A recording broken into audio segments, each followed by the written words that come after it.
Vasan sir, எனக்கு இந்த மாதிரி பெரிய விஷயம்லாம் பேச வராது. என் பர்சனாலிட்டிக்கும் அது மேட்ச் ஆகாது. வேற வழி இல்லை, அதனால சொல்றேன். எதுக்கும் உயிர் கொடுக்கிற சக்தி 2 பேருக்கு தான் இருக்கு. ஒன்னு மண்ணுக்கு, இன்னொன்னு பொண்ணுக்கு.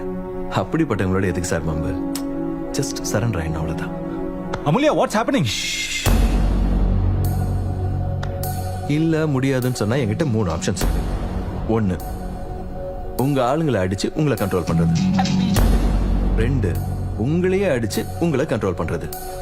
3, நான் அடிச்சிருவேனுங்கிற டவுட்ல நீங்களே கண்ட்ரோல் ஆகுறது. இந்த 3லயும் கண்ட்ரோல் காமன் நினைச்சிடாதீங்க. இல்ல, நான் அடிப்பேங்கிறது காமன். நல்லதோ கெட்டதோ நாம ஆஃபர் பண்ணி அதுக்கு அவங்க ஐயா எங்களுக்கு வேண்டான்னு சொன்னா மட்டும் அதுக்கு அர்த்தம் வேண்டாம் தான். அதுலயும் ரொம்ப முக்கியமா மனசுல வச்சுக்க வேண்டிய விஷயம், ஒரு பொண்ணு வேண்டான்னு சொல்லிட்டானா அதுக்கு அர்த்தம் நிச்சயம் வேண்டாம். மேடம், இவ்வளவு பெரிய விஷயம் சொன்னதுக்கு அப்புறம் நம்ம இங்க இருக்கக்கூடாது மேடம். இதே ஃபீல் இங்க இருந்து போயிட்டு மேடம் வாங்க வாங்க வாங்க வாங்க வாங்க